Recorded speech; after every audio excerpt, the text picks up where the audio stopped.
persiapkan materi bulan Ramadan secukupnya. Materi untuk apa? Persiapkan materi bukan untuk kita konsumsi, materi untuk kita bagi, untuk kita berikan. Nah ini dia. Jadi bulan Ramadan itu Ustaz, bulan banyak kita habis duit, betul. Untuk apa? Beli makanan berbuka? Bukan, tapi memberi bukaan bagi orang lain.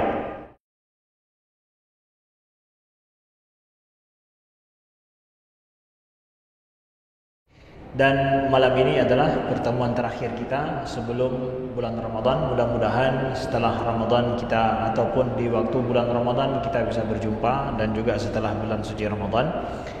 Malam ini kita akan bahas apa? Kita akan membahas tentang apa yang akan kita lakukan pada bulan Ramadan. Apa yang akan kita lakukan pada bulan suci Ramadan. Ustaz tidak perlu untuk mengajarkan kami apa yang mesti kami lakukan di bulan Ramadan. Saudaraku, kami tidak mengajarkan apa yang harus dilakukan pada bulan Ramadan, tetapi adalah tambih, yaitu berupa memberikan perhatian dan mengingatkan kembali tentang beberapa hal yang mungkin kita ada di antara pembahasan yang akan kita bahas. Mungkin kita agak kurang memperhatikan atau jarang mempraktekkannya. Bahkan seakan-akan setiap kita itu mengamalkan bulan Ramadan seakan tidak ada cetak biru. Cetak biru maksudnya apa? Ada panduan khusus bulan Ramadan itu seperti apa. Masing-masing kita memperlakukan bulan Ramadan ya seenak saya gitu, sesuka hati saya gitu. Padahal bulan Ramadan itu ada cetak birunya, ada blueprintnya istilahnya. Seperti apa sih saya harus berusaha diri saya sampai setahap itu gitu. Jangan sampai kita berpikir bahwa Ramadan itu adalah ya Ramadan itu seperti yang saya mau begitu. Nah, saudaraku yang dimuliakan Allah, yang pertama sekali adalah ketika datang bulan Ramadan, dan insya Allah semua kita masuk diberikan umur panjang menggapai bulan suci Ramadan. Yang pertama sekali adalah yang wajib. Yang wajib itu adalah puasa. Nah, puasa ini yang bagian daripada rukun Islam yang terpenting ya. Rasulullah sallallahu alaihi wasallam ya menyebutkan kepada kita dalam hadis sahih riwayat Imam Bukhari, hadis qudsi, bahwa Allah berfirman, kullu amal ibni adam lahul hasanah ya, wal hasanatu bi asyri amsalha ila sab'ati mi'ati dha'fin. Yaqulu azza wa jalla illa siyam fa innahu li wa ana ajzi bih. Taraka syahwatahu wa ta'amahu wa syarabahu min ajli. Lis-shaimi farhatun 'inda fitrihi wa farhatun 'inda liqa'i rabbih. Wa la khulufu fami shaim atyabu 'inda Allah min rihil misk. Akhrajahu al-Bukhari wa Muslim. Saudaraku yang dimuliakan Allah, mari maknakan puasa kita. Apa yang ingin kami sampaikan bahwa Rasulullah sallallahu alaihi wasallam berpesan kepada kita, semua amalan anak Adam itu ada kebaikan yang dilipat gandakan. Satu kebaikan itu menjadi 10 sampai bisa dilipat gandakan menjadi sab'amiyah, menjadi 700 lipatan. Jadi kebaikan dalam Islam satu dilipat jadi 10. Tapi dalam bulan suci Ramadan enggak cuma sampai segitu, itu bisa sampai 700 lipatan. Berarti 700 lipatan kebaikan kita. Gimana cara kita bisa mendapatkannya, Ustaz? Kalau satu lipatan jadi 10, ini bukan jadi 10, bahkan sampai kepada 700. Itu semua kembali kepada tingkat keikhlasan kita dan kualitas daripada ibadah kita. Jadi setiap kita walaupun puasa tapi nggak sama kualitasnya, nggak sama. Ya, ini pasti dapat 10 belum tentu. Pasti dapat 700 belum tentu. Ini ada apa namanya? Ada ambang batas yang dikatakan oleh Nabi, satu kebaikan dapat 10. Itu paling kurang tuh. Paling banyak bahkan 700, bahkan lebih daripada itu. Menunjukkan bahwa sesungguhnya pahala yang disediakan pada kebaikan yang kita lakukan sesuai dengan kualitas kita masing-masing, ya. Kemudian kecuali puasa, kata Allah. Kecuali puasa, fa innahu li wa ana ajzi bih. Nah, kecuali puasa itu enggak ada ambang batasnya daripada kelipatannya. Nah, ini dia. Puasa yang wajib kita lakukan itu enggak ada ambang batasnya. nggak bisa dibuat dalam digitalnya itu berapa, nggak bisa diukur. Kalau yang lain kata Nabi itu bisa diukur, kalau ini nggak bisa diukur puasa. Ya.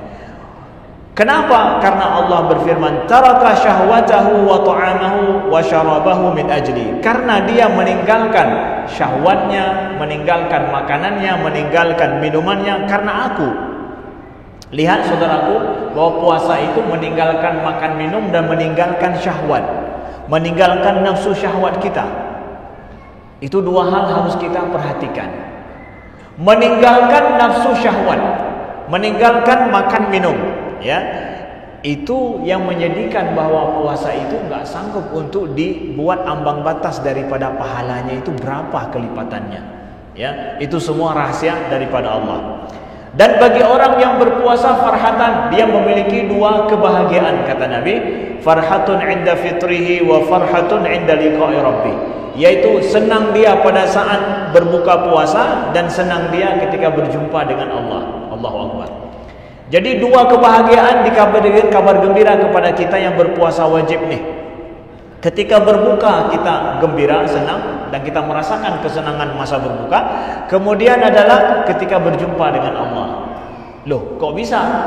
Ini janji bahwa orang yang berpuasa dikabulkan puasanya, akan ada perjumpaan yang menyenangkan dia dengan Allah Subhanahu wa taala. Nah, jadi sungguh bermakna sekali hadis Nabi ini. Wala khulufun fami shaim atyab 'inda Allah min rihil misk.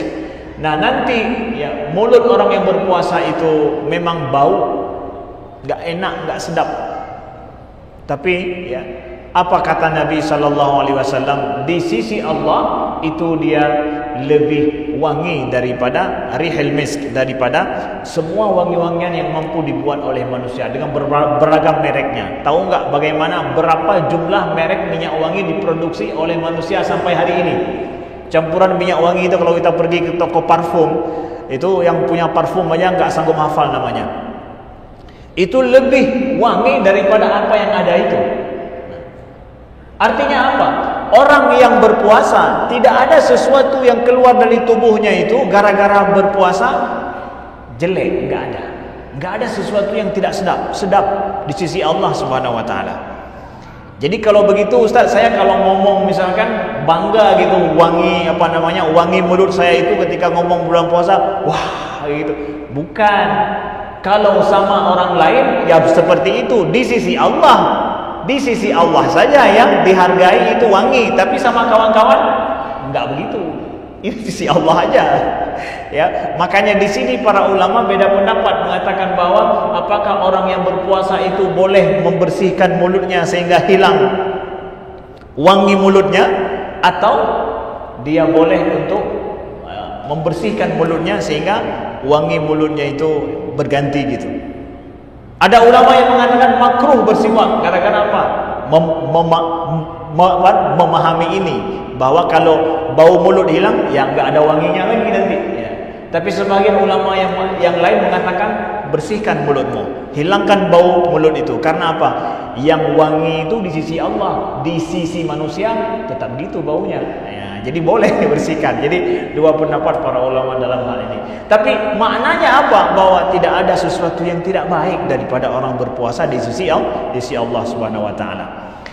Kemudian di sini kita dapatkan bahwa orang yang berpuasa juga disabdakan oleh Nabi, man lam yada qaulaz zur wal amal bihi falaysa lillahi hajatan fi an yada ta'amahu wa syarabahu.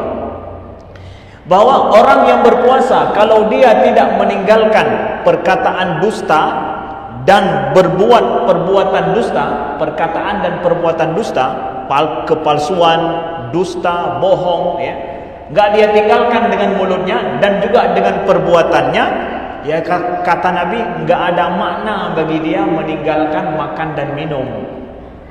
Ini harus diperhatikan saudaraku yang dimuliakan Allah, bahwa orang yang berpuasa, orang muslim nanti ketika berpuasa itu enggak mampu untuk berkata bohong, enggak mampu untuk tanda tangan bohong, enggak mungkin. Makanya nanti proyek-proyek penting itu dibuatnya di bulan Ramadan, karena enggak mau diteken kalau bukan yang benar.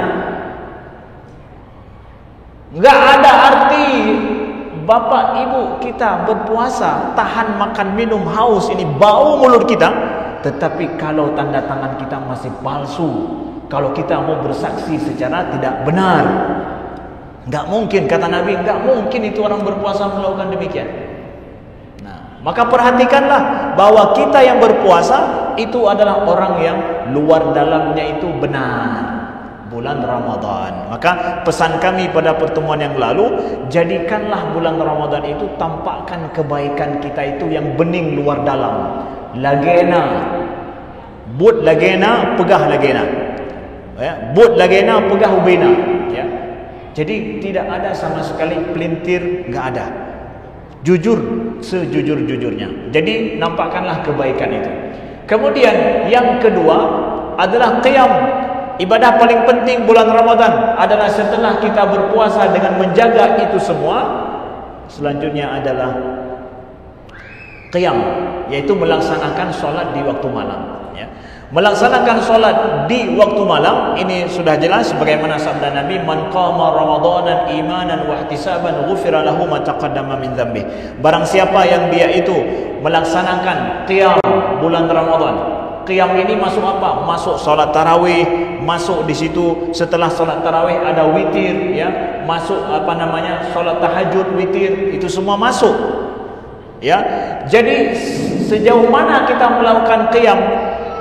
Yang paling baik melaksanakan qiyamul lail adalah mereka yang paling sedikit istirahatnya di waktu malam bulan Ramadan. Itu yang terbaik.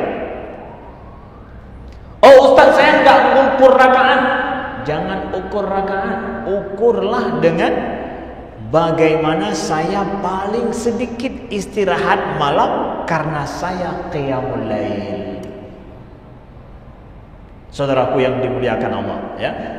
Jadi itu ukuran standar secara umum. Jadi saya harus hitung sana. Ini saya hitung berapa rakaat di sini, berapa rakaat di sana. Yang paling lama itu yang paling baik. Itu sepakat semua para ulama itu. Gak akan ada yang beda pendapat. Karena solat pada malam qiyam pada malam Ramadan itu memang ibadah qiyamul lail, ya. Kita dapatkan Rasulullah melakukan demikian, kita dapatkan para sahabat seperti dikatakan oleh Abdullah ibnu Umar bahwa Umar bin Khattab radhiyallahu anhu itu kalau malam Ramadan beliau bangunkan keluarganya untuk melaksanakan qiyamul lail dan beliau mewasiatkan atau membacakan ayat Al-Quran kepada keluarga beliau yaitu amman huwa qanitun ana al-laili sajidan wa qa'iman yahdharul akhirah wa yarju rahmat rabbih. Mana lebih baik orang yang qanitun, ya, qanitun yang dia itu salat dalam keadaan khusyuk, ya, ana al-laili pada saat malam hari, sajidan wa qa'iman dalam keadaan sujud dan berdiri, dan dia takut akan akhirat, ya, dan dia mengharap rahmat daripada Allah. Mana lebih baik? Kata Allah. Itu dalam surat Az-Zumar ayat 9. Jadi Umar mengatakan kepada keluarga beliau bahwa mana lebih baik, Allah katakan dalam Al-Quran, mana lebih baik orang yang malam harinya berdiri lama dan dia itu bersujud lama dan dia khawatir dan takut akan hari akhirat dan dia mengharap rahmat Allah. Mana lebih baik daripada orang yang enggak melakukan demikian? Itu Sayyidina Umar beliau sampaikan ayat ini kepada keluarga beliau untuk beliau bangunkan di malam hari. Jadi ingat bahwa yang paling penting malam bulan Ramadan yang paling lama banyak solatnya di waktu malam. Udah. Bukan perlombaan mana lebih cepat. Bukan, saudaraku, ya. Justru bulan Ramadan itu, kalau boleh kita katakan, itu malam bulan Ramadan itu yaitu bulan di mana malamnya nggak nyaman bagi semua kita. Nggak nyaman malam. Kenapa? Sedikit istirahat. Betul. Jadi kalau kita ingin merasa nyaman bulan Ramadan, bukan waktu itu, bukan masanya itu untuk merasa nyaman bulan Ramadan. Waduh, saya udah capek siang, malamnya saatnya. Enggak, bulan Ramadan enggak begitu. Siangnya capek, malamnya capek juga. Makanya bulan yang ditunggu-tunggu. Jadi kalau kita masih merasa bahwa ini gimana ya, senyaman-nyamannya bulan Ramadan. Jadi cari tempat yang solat tarawih yang paling cepat. Setelah itu bisa tetap ngopi seperti biasa, diqadha. Biasanya ngopi di waktu pagi, ngopi di waktu sore, nggak ada sempat ngopi karena diharamkan ngopi dua waktu itu. Qadha malamnya 4 jam tempat ngopi. Kalau anda masih seperti itu, maaf saudara, masih belum masuk bulan Ramadan. Bulan Ramadan malam, yaitu bulan di mana malamnya itu kita merasa nggak nyaman tubuh kita, kurang istirahat karena bergadang demi Allah. Udah tuh, nggak sanggup berdiri ya dengan baca Al-Quran, nggak sanggup baca dengan Al-Quran, nggak sanggup itu berzikir, istighfar kepada Allah. Itu dia, saudaraku yang dimuliakan Allah. Qiyamul Lail yang ingin kami ingatkan. Kemudian selanjutnya adalah bulan Ramadan. Apa lagi? Bulan Ramadan adalah bulan di mana selanjutnya adalah kita beribadah secara materi. Persiapkan materi bulan Ramadan secukupnya. Materi untuk apa? Persiapkan materi bukan untuk kita konsumsi, materi untuk kita bagi, untuk kita berikan. Nah ini dia. Jadi bulan Ramadan itu Ustaz, bulan banyak kita habis duit, betul. Untuk apa? Beli makanan berbuka? Bukan, tapi memberi bukaan bagi orang lain. Itu bedanya. Jadi bulan Ramadan harus banyak uang Ustaz, harus banyak uang. Persiapkan uang bulan Ramadan sebanyak-banyaknya. Untuk apa? Untuk saya memberikan, membantu fakir miskin dan memberikan orang makanan berbuka. Makanan berbuka yang saya berikan untuk fakir miskin, nggak mesti. Makanan berbuka nggak mesti harus untuk fakir miskin, ya. Tetapi siapa? Untuk semua orang yang berpuasa, kasih. Mau orang kaya, mau orang miskin, kasih semuanya. Ya, karena kata Nabi, afdalus sadaqah sadaqatun fi Ramadan. Ya, sebaik-baik sedekah itu adalah sedekah pada bulan suci Ramadan, saudaraku yang dimuliakan Allah. Dan kita tahu bahwa orang yang memberikan makanan berbuka kepada orang yang berpuasa, falahu ajruhu min ghairi an yanqusa min ajri shaim syai'an. Bahwa dia akan mendapatkan pahala orang yang berpuasa tanpa mengurangi pahala orang yang berpuasa itu. Kita yang memberikan makanan berbuka. Nah, jadi begitu juga kita bantu fakir miskin, silahkan. Ya. Jadi ibadah bulan Ramadan, materi kita persiapkan untuk apa? Bukan konsumsi kita, tetapi untuk memberikan kepada orang lain. Wa yut'imuna at'ama 'ala hubbihi miskinan wa yatiman wa asira. Kata Allah, itu adalah sifat orang mukmin, suka memberi makan, ya. Ala hubbihi, suka beri makan dia.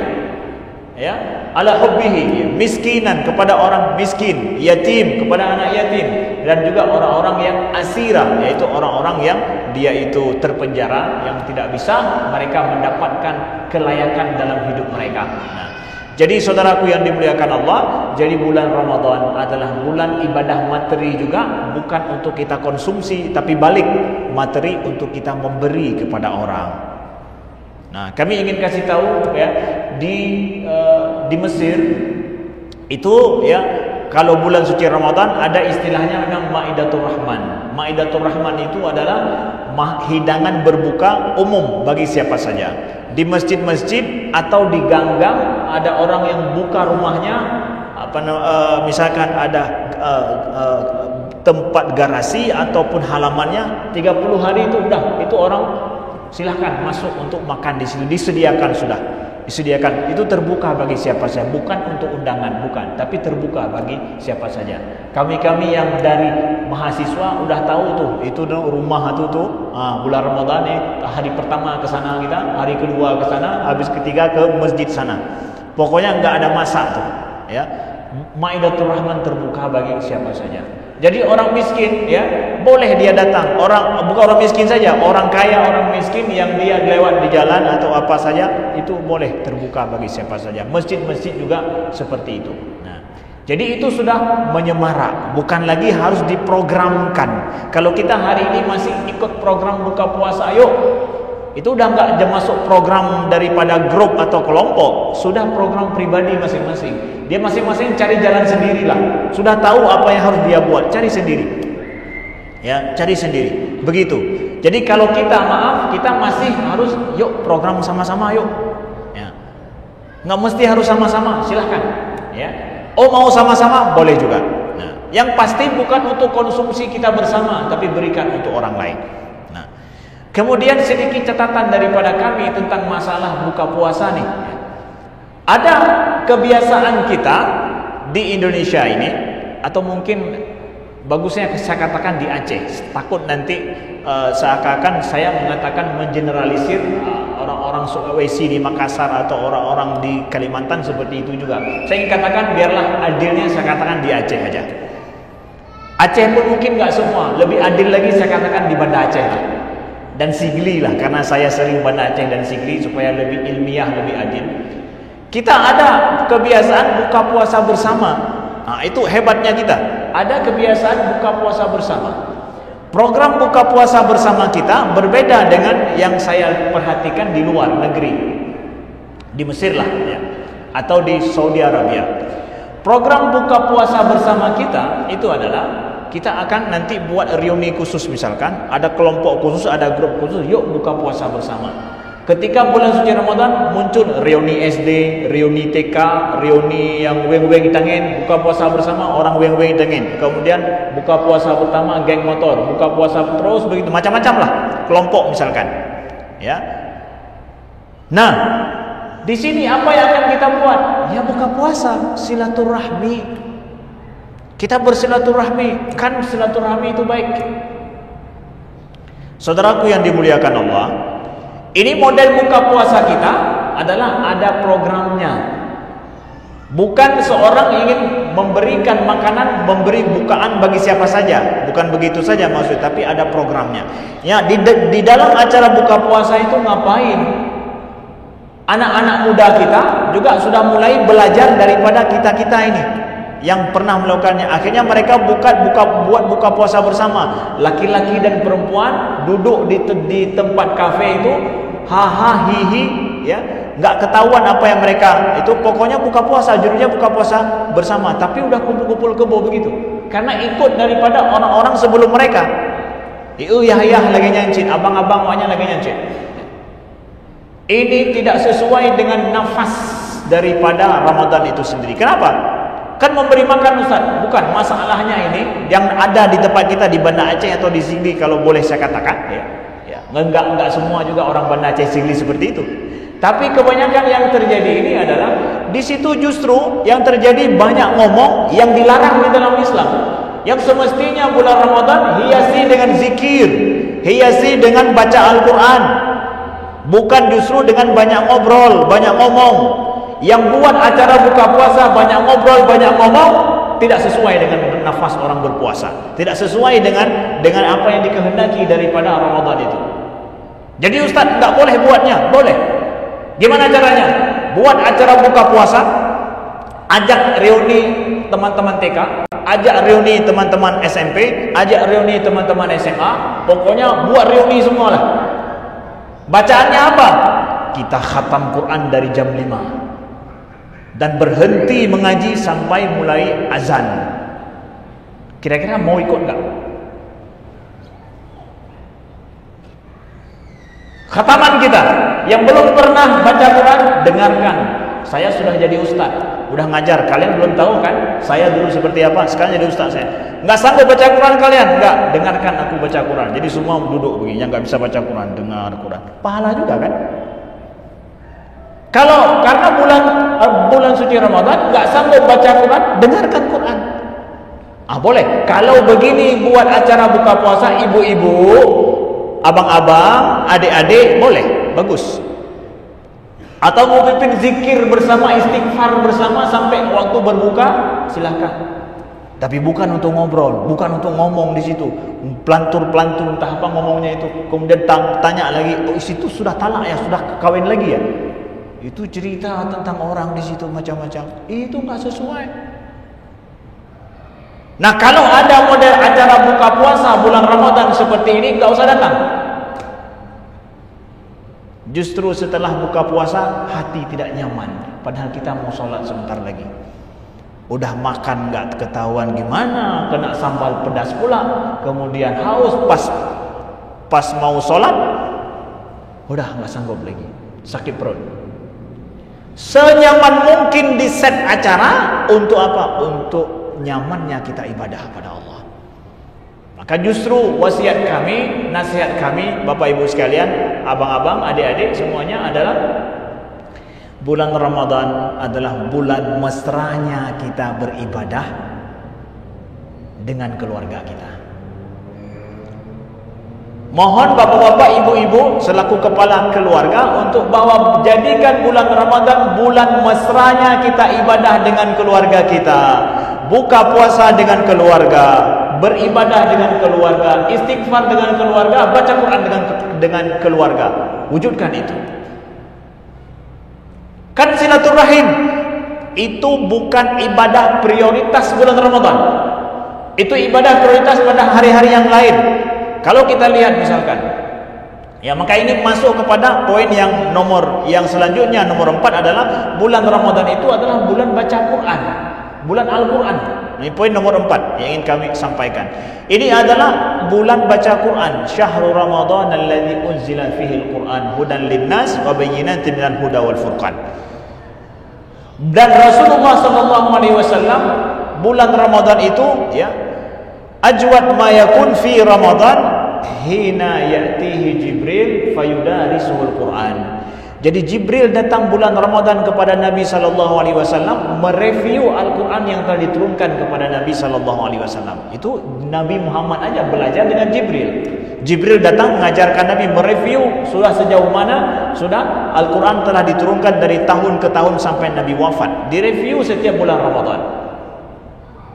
Kita juga begitu, para ulama. Imam Malik radhiyallahu anhu. Beliau Imam Malik itu rahimahullah, beliau adalah orang yang mengajarkan hadis Nabi di Madinah. Bulan Ramadan beliau tutup buku hadis, enggak ngajarin orang, beliau justru ngapain? Beliau membaca Al-Quran. Wahai imam, engkau mengajarkan hadis Nabi, kok berhenti mengajarkan hadis Nabi? Itu bukan ibadah prioritas. Yang prioritas adalah dengan Al-Quran. Imam Syafi'i mengkhatam Al-Quran beliau berapa? Sampai 60 kali bulan Ramadan di luar sholat. Di luar sholat. Kalau sholat lain lagi itu. Kira-kira kalau sehari khatam 2 kali, ngapain itu? Ngapain beliau? Ya dengan Al-Quran saja. Nggak ada yang lain. Ada para salafus saleh yang mengkhatam 7 hari sekali. Pada bulan suci Ramadan dikhatam adalah justru dua kali dalam 2 hari sekali, ada begitu. Lalu Imam Ibnu Rajab Al-Hambali mengatakan bahwa bukankah di dalam adab membaca Al-Quran itu nggak boleh kita mengkhatam Al-Quran sampai dalam 2 hari sekali khatam, itu nggak baik. Kata beliau, khusus bulan Ramadan nggak begitu. Semakin cepat mampu mengkhatam Al-Quran itu semakin baik. Kenapa? Itu ibadah prioritas bulan Ramadan. Jadi jangan berdalih bahwa ibadah prioritas itu silaturahim. Bulan Ramadan bukan ibadah silaturahim. Sendiri-sendiri, nafsi-nafsi ibadah dengan Allah. Itu lebih betul. Bulan Ramadan, bulan nafsi-nafsi ibadah kita dengan Allah. Prioritasnya di situ, bukan dalam silaturahim. Kalau mampu silaturahim dengan memberi makan, boleh. Dengan apa lagi? Dengan memberikan sedekah, boleh. Silaturahim dengan kita sholat berjamaah bersama, bagus. Tapi bukan dengan cara ajak acara, ngobrol, kemudian buat. Enggak, bukan itu prioritasnya bulan Ramadan. Bapak Ibu sekalian, mohon ini menjadi perhatian. Kami sampaikan ini sebelum bulan suci Ramadan supaya kita bisa riset ulang nih gimana bulan Ramadan kita. Ya harus kita lakukan ke depan Bapak Ibu sekalian. Nah, mungkin ini yang bisa saya sampaikan. Ada pertanyaan? Boleh kalau ada 1 2.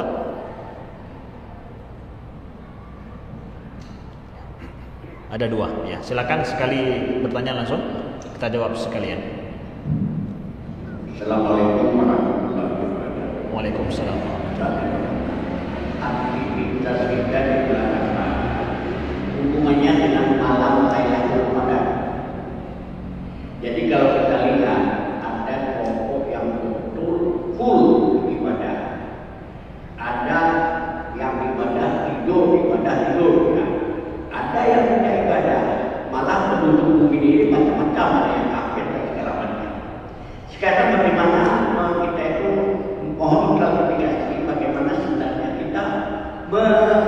yang akan menunggu Lailatul Qadar, apakah hanya orang yang beribadah tadi yang betul-betul dapat? Maka jelas. Ya. Assalamualaikum warahmatullahi wabarakatuh. Waalaikumsalam warahmatullahi wabarakatuh. Satu lagi di sini. Assalamualaikum warahmatullahi wabarakatuh. Waalaikumsalam. Ini belum ke fikih saya kan. Ya. Pertanyaan pertama itu tentang itikaf. Apakah ada kriteria tertentu sehingga satu tempat itu bisa kita gunakan untuk itikaf sesuai masjid? Karena kan kita di sini punya musola. Betul, ya. Ada musola di stasiun-stasiun, misalnya ada di Banyuwangi. Ya. Apakah ada tempat-tempat ini itu bisa kita gunakan untuk itikaf juga? Baik, bagus. Kedua Ustaz, jadi saya melihat ada beberapa tempat atau beberapa masjid yang misalnya ada peraturan tuh, ada tulisan misalnya nggak boleh tidur atau nggak boleh beberapa toilet masjid yang ada tulisan nggak boleh mandi misalnya. Itu peraturan itu menjadi hukum nggak Ustaz? Misalnya kalau misalnya kita melakukan yang seperti itu apakah haram gitu? Itu ya Ustaz. Baik, terima kasih. Ya. Nah, bagaimana orang yang mendapatkan malam Lailatul Qadar? Gimana Ustaz kalau saya mendapatkan malam Lailatul Qadar? Yang seperti apa ibadah? Orang kan macam-macam tingkat itu. Kalau kita lihat pendapat para ulama, ibadah paling kurang malam Lailatul Qadar adalah orang menjaga solat Isya berjamaah dan solat subuh berjamaah. Itu paling kurang sekali itu. Kenapa? Karena sabda Nabi SAW bahwa siapa yang dia solat Isya berjamaah, maka seperti dia telah qiyam setengah malam. Barang siapa yang solat Isya subuh tambah subuh berjamaah, seperti dia qiyam satu malam penuh. Itu kata para ulama, itu paling kurang ibadah orang pada malam Lailatul Qadar. Jadi malam Lailatul Qadar itu masing-masing kita punya ibadah. Ada orang yang full time, ibadahnya full time. Ada orang yang mungkin dia sanggup ibaratkan malam Lailatul Qadar, semua kita bisa dapat malam Lailatul Qadar insyaallah taala. Cuma bedanya udah dapat malam Lailatul Qadar, ada enggak amalan yang kita isi? Ini yang jadi masalah. Ploknya sudah ada tuh, tempatnya sudah ada. Ternyata kita hanya sanggup isi 10%, ada yang 20%, ada yang kosong gitu ya. Ada yang dia full, bahagia dia. Maka mudah-mudahan kita dapat malam Lailatul Qadar dan kita melakukan ibadah terbaik seikhlasnya kita walaupun semampu kita ya pada malam itu. Siapa yang mungkin bisa terjamin dapat itu? Ya mudah-mudahan mereka yang mampu menjaga ibadahnya selama 30 malam, mudah-mudahan satunya itu sudah dapat. InsyaAllah satunya sudah ada, dia mendapatkan malam Lailatul Qadar. Bapak Ibu sekalian, InsyaAllah di antara kita sudah ada yang sering dapat malam Lailatul Qadar, walau dia tidak sadar mungkin. Ya, kalau dia menjaga 30 malam itu, mudah-mudahan dia akan mendapatkannya.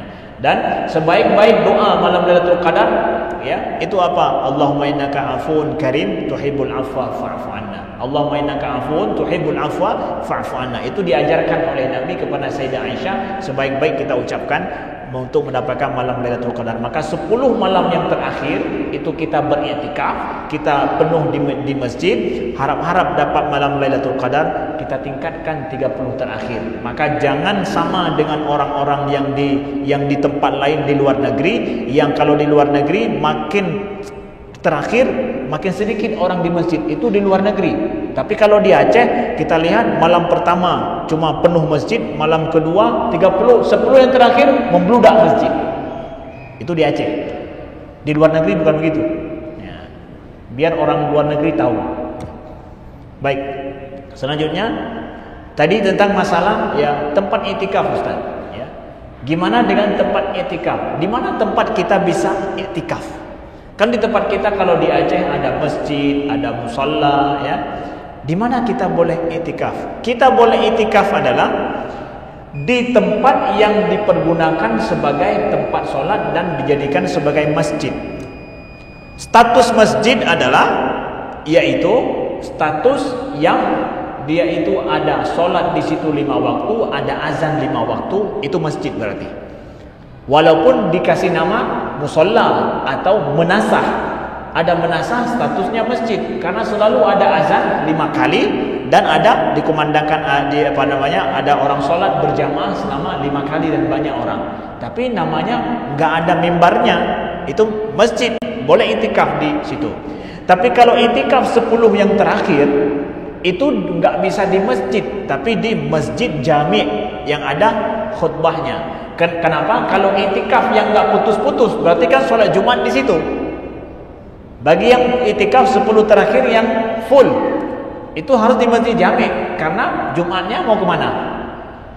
Jumat nggak ada di masjid itu, masjid ada di masjid jami' seperti ini. Nah, dia pergi ke masjid jami' seperti ini, maka itikaf di masjid jami' itu bagi yang full di situ. Bagi yang memang itikaf sejam, 2 jam, 3 jam, habis itu keluar, boleh di masjid. Enggak mesti harus masjid jami', begitu. Ya. Satu lagi tadi apa? Ada peraturan bahwa enggak boleh tidur di masjid, ada aturan enggak boleh mandi di WC. Kalau kita melanggar, berdosa kita tidak. Sebelumnya kira-kira aturan itu ada melanggar sunnah Nabi enggak? Nah, itu dulu. Kalau aturan yang dibuat oleh petugas masjid melanggar sunnah Nabi, melanggar sunnah Nabi, berarti betul. Ya. Kalau boleh enggak tidur di masjid? Dulu orang-orang Ahlus Suffah, sahabat-sahabat yang miskin, yang ukuran baju mereka itu hampir enggak menutupi tubuh mereka, itu tidur di mana? Di Masjid Nabawi. Mereka tidur di Masjid Nabawi. Lalu kenapa Anda melarang orang tidur di masjid? Mengotori masjid, buat. Bagi yang tidur, jangan mengotori masjid, buat. Jaga kebersihan masjid. Oh, itu banyak orang tamu-tamu datang dari luar mau tidur di tempat ini, enggak boleh. Sediakan rumah saudara untuk menunggu tamu-tamu Allah itu. Sediakan guest house untuk mereka tidur di sana. Jangan tidur di masjid, kita sudah sediakan tempat yang lebih empuk di sana. Oh, enggak ada guest house, enggak ada ini rumah Allah. Kita pengurus masjid disuruh ngurus rumah Allah. Kalau Nabi enggak melarang, kenapa kita larang? Enggak boleh mandi. Pernah enggak merasa seorang perantau enggak ada yang menerima di rumahnya, dia harus mandi bukan demi dapat menyegarkan semangat hidupnya. Kenapa di WC enggak boleh mandi? Enggak boleh mandi di sini, mandi di sana, bagus. Tapi enggak ada tempat mandi di tempat ini. Sediakanlah masjid ini harus di set bagaimana menyediakan khidmah sebaik-baiknya bagi hamba Allah. Kalau kita enggak sanggup memberikan bagi tamu terbaik, maka berikan bagi tamu Allah itu terbaik di masjid Allah. Jadi ini justru menjadi itu kepada para pengurus masjid. Kalau memang enggak boleh tidur, maksudnya enggak boleh tidur saf kedua, saf ketiga, sediakan tempat tidur di bagian belakang. Sediakan tempat tidur di bagian ini. Enggak ada di masjid, sediakan di luar masjid. Mereka tamu-tamu Allah. Di mana lagi? Oh, gembel-gembel banyak tidur. Biarkan mereka tidur dekat masjid, ketika azan kita yang bangunkan. Ayo sholat. Saya belum makan, nggak apa-apa. Setelah sholat nanti makan. Kan dakwah begitu. Kita dekatkan orang-orang kan dengan masjid, saudaraku yang dimuliakan Allah. Sekian, terima kasih. Aku qouli hadza wa astaghfirullah li wa lakum. Wassalamualaikum warahmatullahi wabarakatuh.